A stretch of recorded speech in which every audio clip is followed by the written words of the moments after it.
thinking got me thinking, how can I come up and get myself a Lincoln?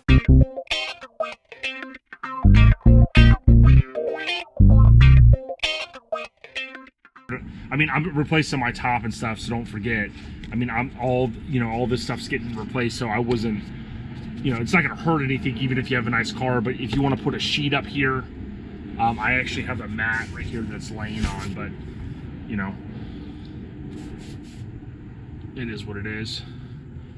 So you have to take out the back seat. You might be asking why, and it's because look where the cylinder's at.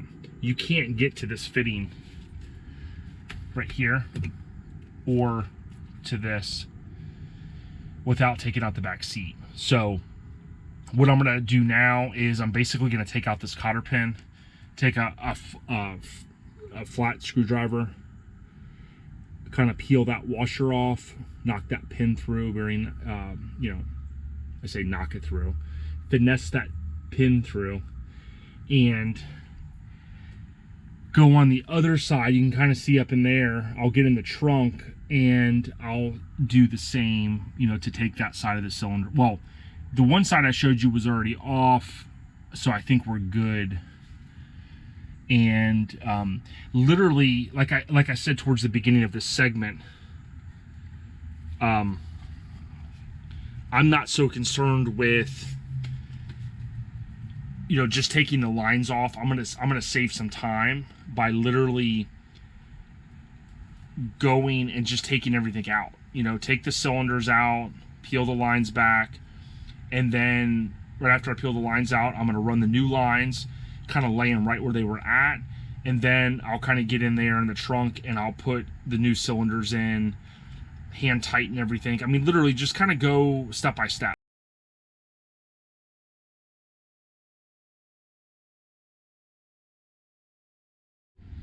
Okay, quick update. All things do not go as planned, right? So the challenge I ran into is right here. This is just wanting to spin. It will not come off, okay? It is, I think it was a 1/2 inch. And I tried a few things. I tried kind of bending this a little bit to put some pressure on it. You know, any little thing you can try. Didn't work.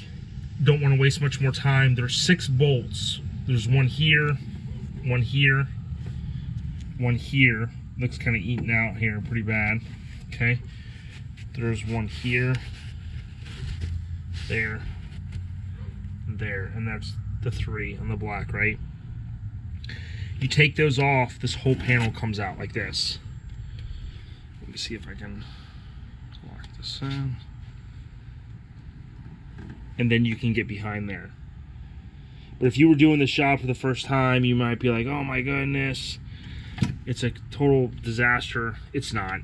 You just gotta sometimes know that there's gonna be little hiccups along the way. So I took those 6 out. I laid them nicely up there. I can tell that this has been off before because the top middle one is not the right, it's not even the right bolt. But, you know, for the most part, everything back here is super clean, as you can tell, which I like. I really wanted an untouched car, and it's been a few little things done, but nothing crazy. But so again, I'm gonna take this panel off now, and I'm gonna be able to get back there, get this out, and then decide what I'm gonna do. If I'm just gonna put another bolt through the back of it. Regardless, I'm not too concerned with it at the moment because of the fact that once I get this off, I just really want to lay the new lines in here and kind of just proceed ahead, but I wanted to get this thing off first. I can always put a bolt on that, no big deal, if I need to. All right. Okay, a little update here. I leaned this forward, kind of double checking everything was fine, right? I had the lines kind of lifted up, and I was thinking that this was spinning. Well, it wasn't. And you know, doing this kind of stuff, just normal car stuff a lot, not everything always works out. So I'm thinking, well, what do I do? I kept trying to put some pressure on the front of it, on the stud, and maybe think that, you know, with the drill, maybe it'll take the nut off. It didn't. So I finally was like, look, I'm wasting time. Only thing I could think of, drill that bad boy out. I snagged my electric drill and threw on this guy, and I literally just kind of worked at it right here. And then at the very end, I kind of came in at an angle and I heard it drop.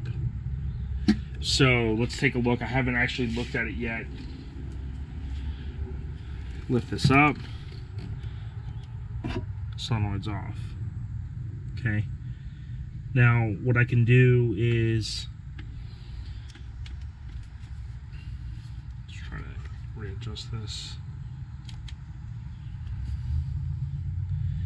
Now what I can do is clean that hole up here with the drill and just put, I'll go to the hardware store and get the same size stud that is, kind of measure it. It's probably maybe get an inch, maybe 3/4, and stick one through there.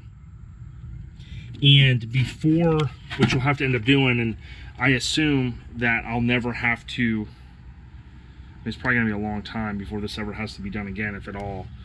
But I'll hold this on this side with a wrench, tighten it from the front, and then that solenoid's tightened, and then I'll lift this panel back up. 6 screws, done. I don't know how often that happens where the stud broke, but I mean, it wasn't that hard. I wasn't really looking forward to diving in more, but literally these 6 screws, panel folded forward, and you can see here, you know, everything is intact, no issues. What I would tell you is put these lines up out of the way, like kind of like I did right here. These are the new lines. If you let them drop, you're gonna end up with a little bit of fluid, you know, a little bit more of a mess to clean up. That's all. It's not anything, you know, into the world, but one small step for a Lincoln owner, one giant leap for a convertible owner. All right, y'all. One more thing down. Okay, so I mentioned I kind of have my own method to my madness. What I did is I made a note that the top solenoid was going to the front of this, I'll call it the, you know, the first cylinder. Okay, what that told me, tracing the lines, the bottom goes to the back. Okay, then I laid the lines out, and you can kind of see them laid out over there. Goes over, and it's the same on the other side. The line that goes to the front here goes to the front there, and I kind of just pushed the other one to the back. That way they were kind of separated. Now I'll come in here at the end and I'll take down the old lines up there. Like right there is one of the mounts. There's 1, 2, 3 that I can see, and then you'll drop these down, the old lines, and, you know, discard them. But what I always try to do when I'm taking things apart is lay things out so that I don't go, oh, wait a minute, which solenoid went to what? So the top, which is the one that I drilled out, that goes to the front on both. The bottom goes to the back on both.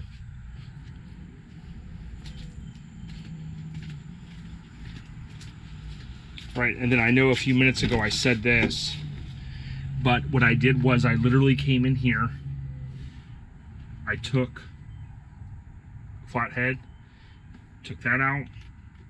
It has a washer on the end. It has this pin.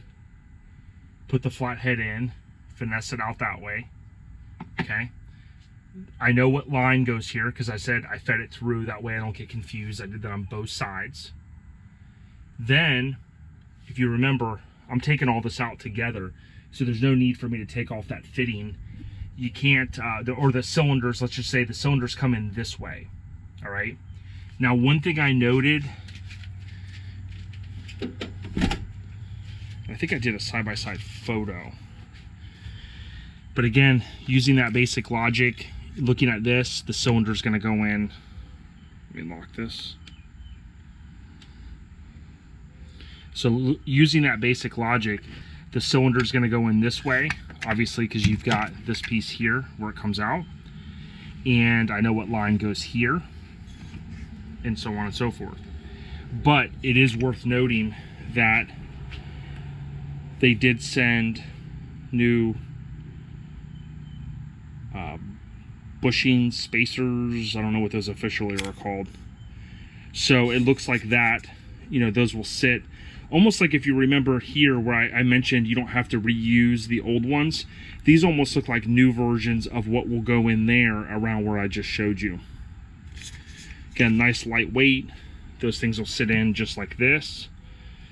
I'll leave this off for the time being, right? I'm gonna worry about the inside, which is here. Then I'm gonna hand tighten the threads, and I'll tighten them down with a probably 1/2 inch. And then that's going to be set. At that point, all the lines are changed except for the little bit of work that I've got to do just to feed those through the little hangers, if you will. At that point, I'll come back through. I've vacuumed a little bit as I've went. I'll come back through and vacuum some more, clean up some more. I'll kind of get under, you know, you can kind of see under there, there's a lot of dust and just debris. You know, I'm kind of OCD. I'll clean that up as much as I can before the mosquitoes come out. And then probably first thing in the morning, I'll get another, if I can't find one, I'll get a stud for that side. Feed it in, hold it with the back, tighten down the solenoid actuator, and that'll be done. Then I'll tighten that back down, and then at that point everything's good. Then I need to bleed the system. So that's kind of another separate video. I've seen folks do it. I know Blair and Teresa have helped me in the past. Maybe John will help me, or maybe Blair and Teresa will be by tomorrow. I might try to do a video of that. But you got to bleed the system to get all the air out. Hence is why I'm not going to hook. I'm going to wait until I'm really kind of just pretty sure you don't want to seal the system back up until you're ready to bleed it, because if you want, you know, to easily open all this once everything's hooked up in a sealed system, you can't just grab it like what I've been doing here and lifting it up to here, if that makes sense. So if they come by this weekend, then I will end up, you know, doing the final connections of the rams or the cylinders, and then bleeding the system, which is going to require pouring fluid in, which I did this on my other one until the stuff blew out. Pouring fluid in there. It's pretty simple.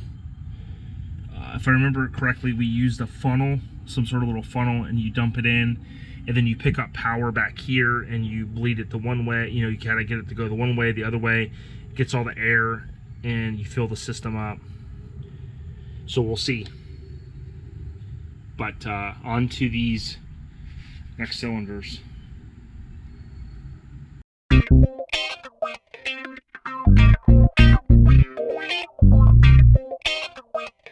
Got me thinking, how can I come up and get myself a Lincoln?